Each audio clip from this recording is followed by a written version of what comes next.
राहुल कसेरा जी। राधे राधे प्रभु जी।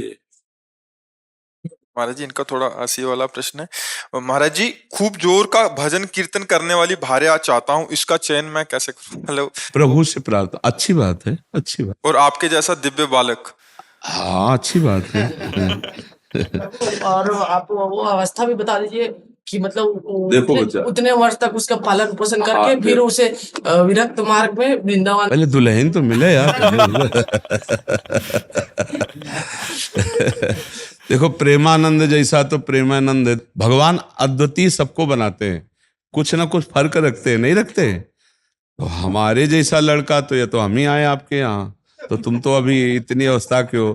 अब या तो हम मरे और फिर तुम्हारे अंश से पैदा हो, तब ये बात है। तो ये तो अब होगा नहीं, क्योंकि हमको तो जाना है श्री जी के पास, अब जन्म होना नहीं। तो अब हमारे जैसा मतलब एक भक्त समझो, भक्त पुत्र पैदा हो, लेकिन हमारे जैसा हाँ भक्त पुत्र। महाराज जी, उससे पहले पत्नी तो आ जाए। आए भार्या सुंदरो सक्कू बाई जैसे। आंग तो बहुत गुरु ऊंची है। सखू बाई जैसी पत्नी हो, प्रेमानंद जैसा लड़का हो, तो फिर बाप कैसा होना चाहिए? बात ये तो देख, तुम्हारी मांग तो है जैसे, नहीं मतलब हीरे का हार हो, स्वर्ण की करधनी हो, तो रकम कितनी तुम्हारे पास? बात समझ में आ रही कि नहीं? तुम्हारा साधन बल क्या है? अगर भगवान श्री कृष्ण को पुत्र रूप में नंद यशोदा ने प्राप्त किया तो उनका भजन देख लो। अगर मनोयोग के अनुसार पत्नी प्राप्त की करदम जी ने, तो 10,000 वर्ष तक तपस्या की और भगवान प्रसन्न हुए, तब उनसे मांगा तो देहूती रूप पत्नी, और भगवान कपिल देव जी पुत्र रूप में प्रकट हुए। तो बढ़िया मांग है तुम्हारी। अब जैसे कह दे कि हमको अमुक चीज चाहिए, तो हमें लगता है उसके लिए हमारे पास रकम होनी चाहिए, ऐसे हमारे पास तपस्या होनी चाहिए। हमारे पिता ने कभी पादुका जीवन में नहीं पहनी और किसान थे। गुरु की पादुका झोली पे, गीता जी, रामायण, गंगाजल, ये साथ 10 बजे 11 बजे तक बैल की तरह मेहनत करते, हल जोतते नंगे पैर, और फिर स्नान करके गुरु की पादुका का चरणामृत पीते, गीता और रामायण का पाठ करते, और खड़े होकर आसपास देखते कोई संत महात्मा दिखाई दे जाए, तब फिर जो भोजन आया रूखा सूखा उसे पाते, और हर समय नाम जप करते हुए। और कभी बनियाइन कुर्ता नहीं पहना, एक नीचे अचला एक ऊपर अचला मार्किन का, भीषण सर्दी में कभी स्वेटर कभी बनियाइन कर। ऐसे महान तपस्वी ब्रह्म ऋषि, 1 रुपया कभी बेईमानी का नहीं आ सकता, एक भी कोई अधर्माचरण घर गृहस्थी में नहीं कर सकता, मोहल्ले में प्याज लहसुन नहीं आ सकता। मतलब ऐसे पांडित्य, ऐसे भागवतिक भाव। और शाम के जब पूरा परिवार बैठता, तब भागवत की चर्चा होती, सब भागवत सुनते, अपनी अपनी सैया में जाओ, 4 बजे फिर उठ के फिर शुरू भगवत कीर्तन, भगवान नाम, शंखत ध्वनि, आरती, पूजा और माता जी हर समय, एक 2 खंडा का मकान था, 2 खंड का, ऊपर वाले खंड में राधा कृष्ण की मूर्ति सामने रखे, वो जपय में बैठी रहती हर समय। तब प्रेमानंद जन्मा उनके घर में। पूर्व का ऐसा थोड़ी कर्म, बचपन से ही भागवतिक संस्कार भगवत। तो हम ये कहते हैं भगवान आपकी अभिलाषा पूर्ण कर सकते हैं, पर उसके लिए बहुत तपस्या होनी चाहिए। हजारों महात्माओं का सेवन पिताजी ने किया, हजारों महात्माओं का, 8-8, 10-10 महात्मा रोज आते रहते, सबका चरणोदक, सबको भोजन, सबको आने जाने की कोई दक्षिणा व्यवस्था, किसान आदमी, मेहनत की कमाई। तो उसका प्रभाव पड़ा कि हम कई लोग भगवान के मार्ग में हैं, कई, और सब ईमानदारी से तपस्या भजन करने वाले। संसार का ऐसा नहीं, साहब नियम संयम से अपने केवल अपने अपने भजन मार्ग में लगने वाले। तो असंभव नहीं है, जब भगवान मिल सकते हैं तो फिर सब कुछ हो सकता है, पर उसके लिए बच्चा बहुत तपस्या चाहिए। तो ऐसा सखूबाई जैसी, सखूबाई के लिए भगवान बंध गए, नहीं बंध गए, बंध करके स्वयं अपने को बंधन में डालकर सखूबाई बनकर उनके पति की सेवा, सखूबाई को मुक्त कर दिया। भगवान मुक्त, बंधन में बंध गए, और भक्त बंधा, उसको मुक्त कर दिया। हमें लगता है तुम बच्चा थोड़ा सा ऐसी भावना करो कि भगवान कृपा करे, हमारे अनुकूल पत्नी दे दे, कोई भगवत भक्त पुत्र मिल जाए, ये बढ़िया है, ऐसा भाव करो। और हमारे अंदर सामर्थ्य नहीं तो फिर आशा मात्र से तो नहीं मिल जाएंगे।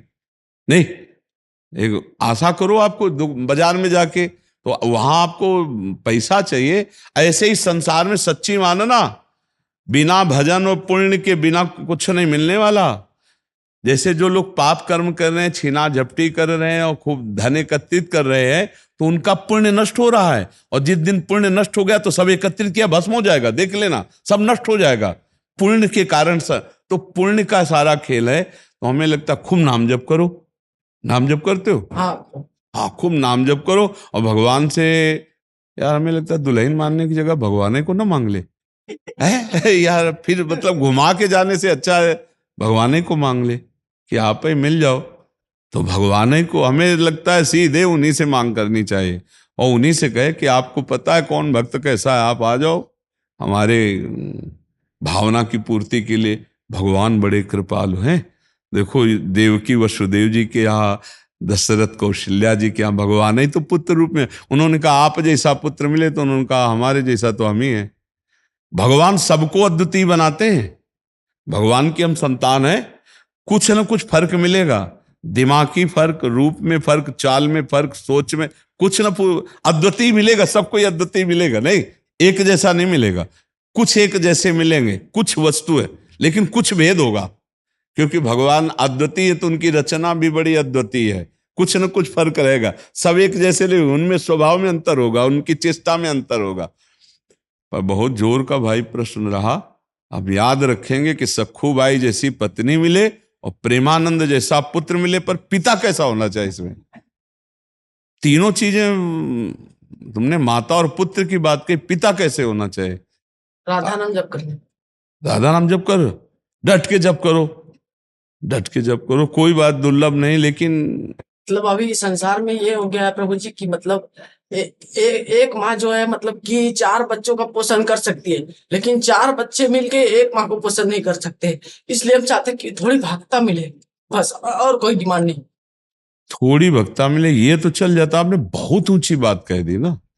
भावना करे तो थोड़ा सम्माननीय भावना करे। क्या भगवान में जैसा नीच अधम हूं, मेरे अनुसार कोई, मेरे मनोयोग के अनुसार पत्नी मिल जाए, और भगवान कोई ऐसा राष्ट्र भक्त, भगवत भक्त पुत्र के संयोग प्राप्त हो, तब तो बढ़िया बात। आपने बहुत हाई क्वालिटी की बात मांग करे तो चाह बहुत ऊंची कर दी और माल पानी है नहीं आपके पास।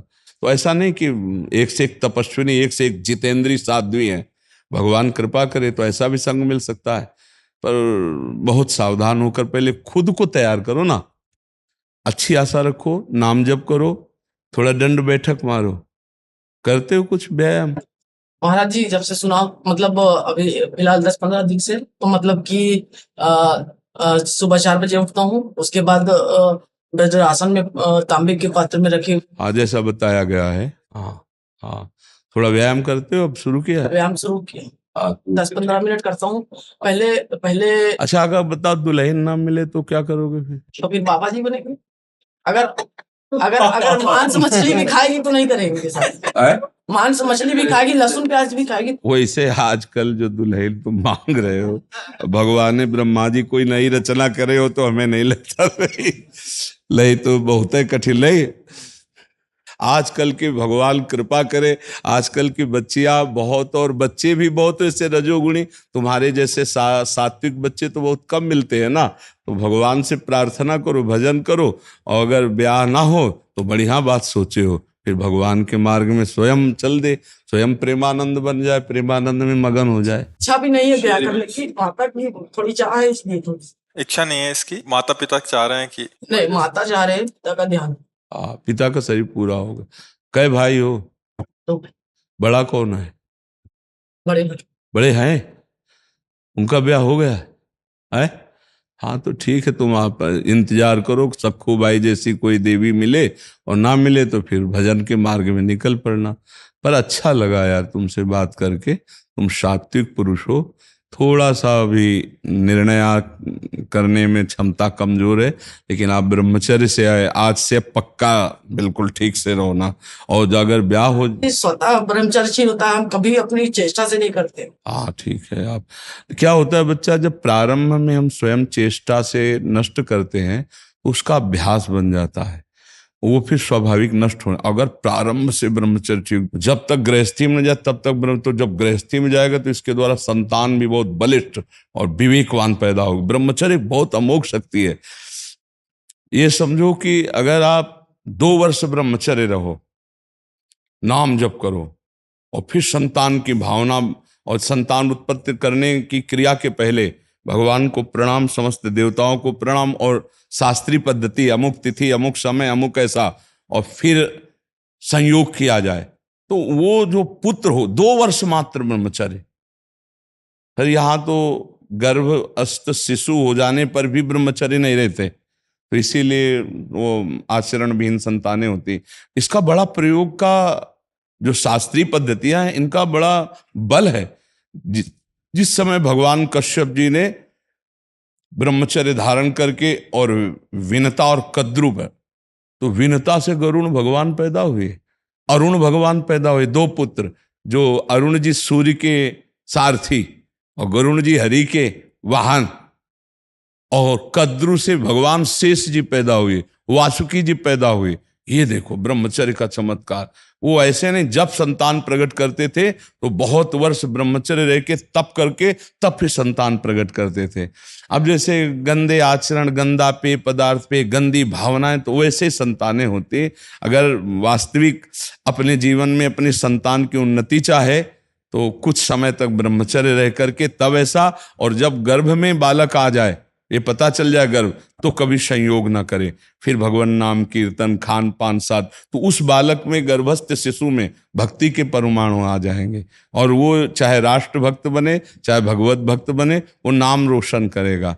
अब आजकल वासनाओं से सब खेल हो रहे हैं, तो इसीलिए संतानों में वो ओज, तेज, वो संयम नहीं पाया जाता। ब्रह्मचर्य एक बहुत बड़ी तपस्या है, बहुत बड़ा जीवन है, जिसको लोग समझ नहीं रहे। छोटे छोटे बच्चे ब्रह्मचर्य की हानि कर रहे हैं। ब्रह्मचर्य को बहुत संभालना चाहिए। मोबाइल से के दोषों से बचना चाहिए, गंदे दोष करेंगे तो उससे हानि हो जाती है। ठीक है बच्चा, नाम जप करो, थोड़ा दंड बैठक मारो, और अपने अच्छे भाव से रहो, और इंतजार करो जब ऐसा कोई संयोग बन जाए। 26 के हो, कै साल इंतजार करोगे? 36 तक? 36 तक देख लो भाई, अगर जिंदा रहे तो 36 के बाद फिर मिल लेना। नहीं आप ठीक है, आगे